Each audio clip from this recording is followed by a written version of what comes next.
Dankers, and first off, we'll take care of some housekeeping items. My name is spelled Lorie, last name Dankers, D as in Delta, Ankers, and I'm a TSA spokeswoman based here at Seattle. And I'm also going to be joined today by the Seattle, or the SEA, Airport Security Director, Wendy Ryder, Wendy, last name Reiter. And with that, we will get started. Thank you very much for being here today to talk about Real ID.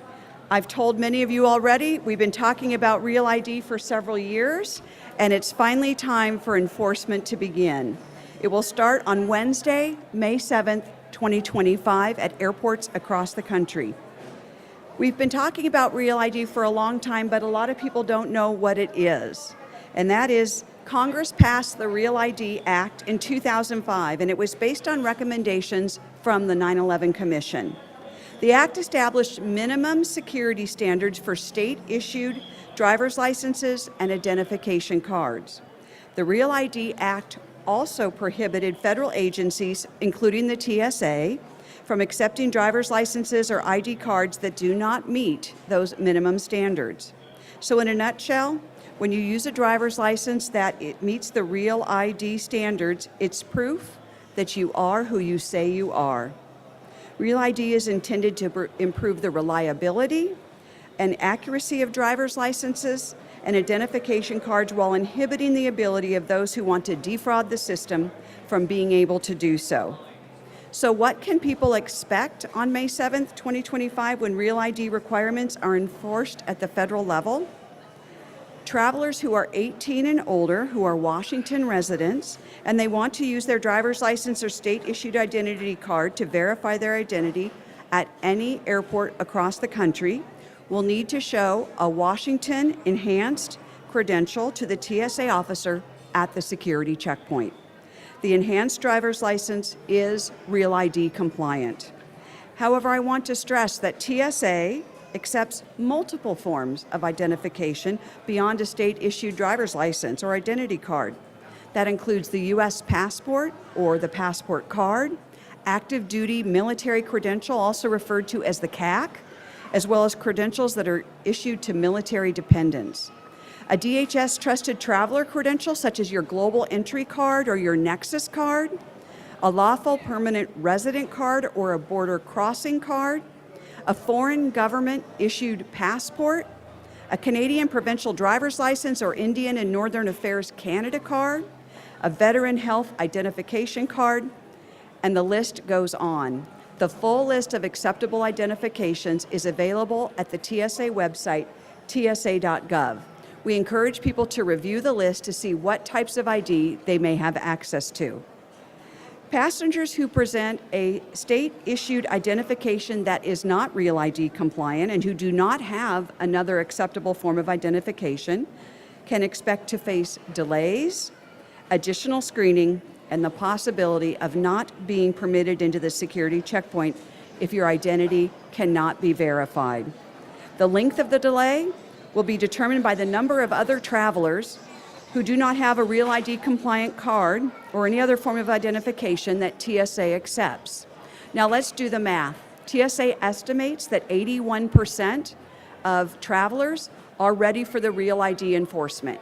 So that leaves about 19%, if this estimation is accurate, who will be in the category that I've just described. Now, TSA is screening on average about 2.6 million people per day at airports nationwide. That means 500,000 people are expected to come to the security checkpoint on May 7th and moving forward who are not ready for Real ID enforcement. Now let's localize that here to Seattle. Let's say we screen 60,000 people in a day, and that's not out of the question. We would be looking at 12,000 people who would not be Real ID ready, who would be in this category of facing additional screening, who would be in a category of potentially missing their flight, because the length of their delay will be determined by the number of people who are also not ready for Real ID enforcement. Those numbers are real, those delays will be real, And we're going to work with the airlines and our airport partners to try to minimize those delays. But once again, Real ID enforcement is coming. We've been talking about it. Now is the time to act, to see if you have a form of ID that you can use when you come to the checkpoint for identity verification. Even if you don't have plans to travel now, that could change. Now is the time that you should see what type of photo ID you will use when you come to the security checkpoint. TSA has had signs posted at airports nationwide to inform travelers of this deadline and the Real ID requirements. We have been engaging travelers for more than a year specifically, encouraging them to renew their license, to bring another form of ID to the checkpoint if they do present a non-compliant ID. So federal enforcement of Real ID is real in 3 weeks from today. Please be sure to take the steps necessary to ensure that you have proper identification to travel. And with that, I'd like to turn it over to Wendy, our partner at the airport, our airport security director, for a few comments. Good morning. Wendy Ryder, W-E-N-D-Y-R-E-I-T-E-R, Director of Security for SEA. Thanks, Lori. And thank you to all the TSA representatives and their partnership every single day here at SEA. My name is Wendy, Aviation Security Director at SEA. As we all know, security is the top priority for SEA, but actually for the entire country. But along with that, also, we strive for the best customer service experience for our passenger, and that includes what to expect when they get here at the airport. Real ID, we want travelers to know what to prepare for and what they need to have to easily get through the TSA checkpoint and to continue to have a seamless travel.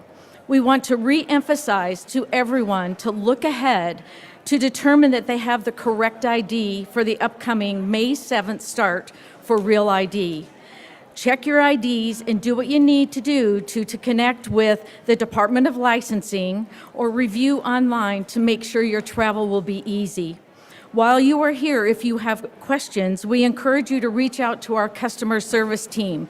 Find anyone dressed in green, pre-security or post-security. They'll help give you guidance and point you in the right direction. It's a really busy time. We're just wrapping up spring break, and right behind that, we're welcoming our travelers to the busiest time of the year, summer season. Thanks again to our partnership with DOL, Department of Licensing, and TSA, and have great travels. Lori? All right, we're going to take a little break right now, and our partners with the Department of Licensing have come to the airport to join us. We want to open this up for questions that you may have. But one of the things they brought was a perfect and great example of what an enhanced driver's license looks like. And of course, that's something that you should be sure to use in your coverage if you wouldn't mind, because we want people to know what an enhanced driver's license looks like if in fact they don't have one themselves. So, very nice, thank you. Yeah. Pardon me?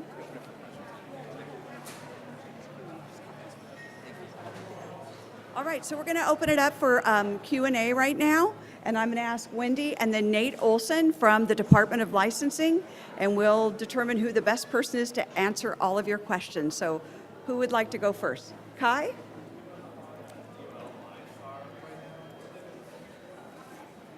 It depends on the individual office. We are looking at potentially hour and a half waits in some of our offices. Yeah, I'm sorry. I'm Nathan Olson, Communications Director for the Department of Licensing. Thank you.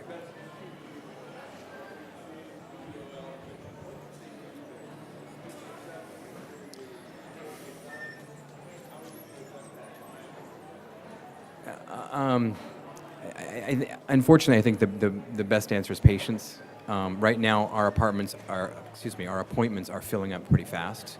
So you might want to think about going to another office that might not be closest to where you live, because they might have more appointments available. Maybe off business hours, that kind of thing. But basically, mostly it's just patience. We're sorry. We have a limited number of people working in our offices, and so there's a limited staff to be able to help process those things. You also can walk in. That you might still have to wait, but you can walk in. You don't have to make an appointment. So yeah, go ahead.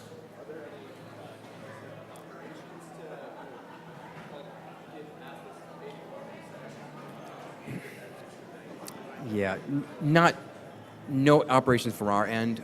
We have a limited amount of staff, and so we're not able to increase our staff for this. So no. Yeah.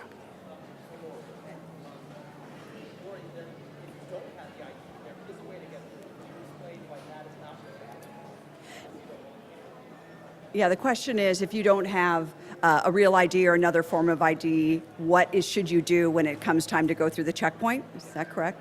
Well, I can tell you right now that is not a strategy, because our officers are going to be very focused on their security function. And think about it, when we want to ensure that those travelers who have an acceptable form of ID or their enhanced driver's license, our priority is to keep those operations going efficiently and effectively. Those who don't, there will be a process for them, and it will cause a delay. And so when we say that people may face additional screening, when we say that if we can't verify their identity, they will be turned away from the checkpoint, those are real consequences, and they're not the kinds of consequences that you want to opt into. It's something that you want to do now to avoid that. So we will be ready on May 7th. We will have our staff in place to ensure that we keep our operations efficient.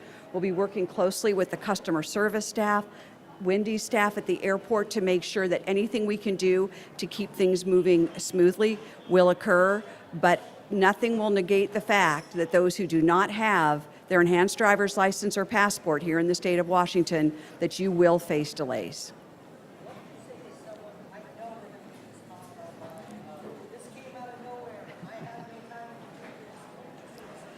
Great question. There was, people are going to say, this came out of nowhere. I had no idea that May 7th this was happening.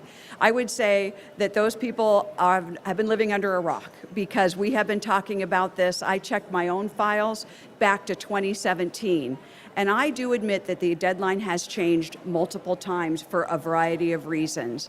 Really, there was a date that looked pretty firm in 2020. But what happened with the pandemic is DMVs, Department of Licensing offices, couldn't be open. It wasn't realistic that people were able to comply. So they did put that date out to 2025. I think we all know human nature is to procrastinate. And we're now at that point where there's no more time to procrastinate. The Department of Licensing needs time to process these applications and mail them out to the residents of the state. People need time to get things together, but that window is closing, and it's closing very quickly. So my best advice to people is take an inventory of what you have access to. Take an inventory of what you can use that TSA accepts to confirm your identity. It is not a strategy to come to the airport on May 7th or moving forward without an acceptable form of ID, because you're going to find that the delays will be significant, and we'll do everything we can to minimize those, but there will be delays.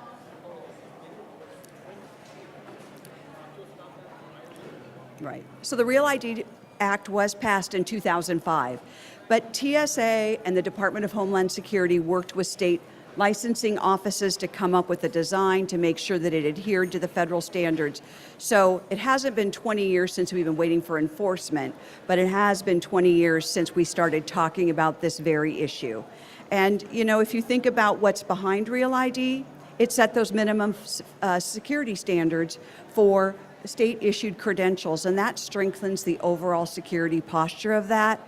So that is a very positive thing. It was a recommendation of the 9/11 Commission during a time when those recommendations were being put into action. And so we're finally to the point where we're going to see it apply here at the checkpoint. Great question.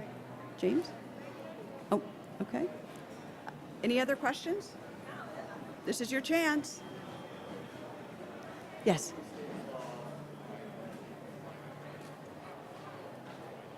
Oh, how many states have complied with Real ID? Every single state, plus the territories, have complied with the DHS requirements, and all of them are issuing those. So whatever state you live in, you are able to get one if you meet the requirements. Some of the states, I can tell you, were very late adapters, but they have worked hard to catch up for their residents. We have been working very closely with the Department of Licensing in Washington, and we continue to do so, and we will continue to do so moving forward.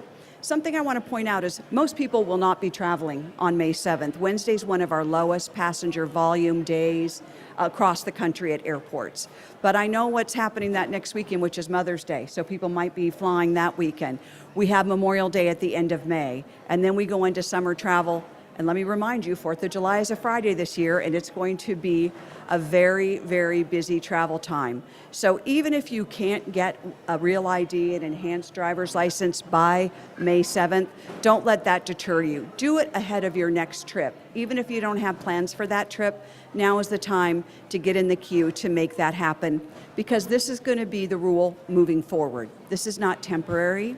And once you get your enhanced driver's license, you'll have that for the duration that you have your license here in the state. I just renewed. I originally applied for mine in 2019. I just renewed mine, and it's an enhanced driver's license. I don't need to think about it again. And that is a beautiful thing.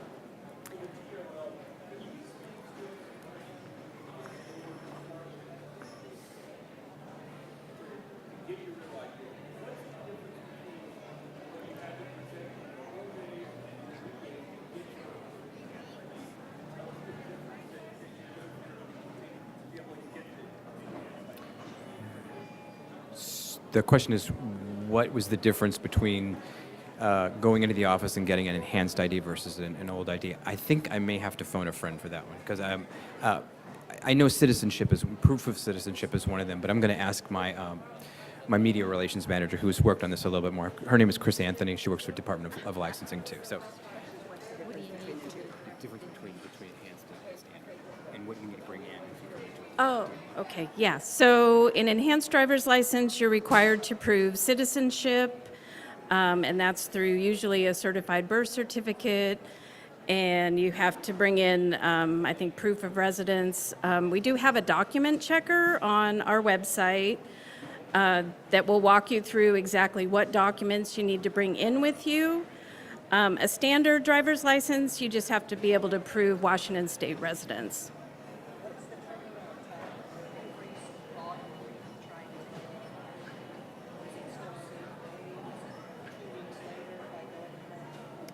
It's usually 1 to 2 weeks after you've been into the office that you'll receive your actual credential. So if I have a flight and I'm like, oh, I can knock this out in 2 days. No, that won't work. Okay, any other questions? All right, so I'm going to give you a few minutes to break down. We're going to go into the checkpoint, get some video of the travel document checking process. Keep in mind these are passengers who are traveling, so just minimize shooting their PII. It will only be their name and their age, but still. And then we'll do that. We'll also get general screening video. But the good news is you can leave your big items here.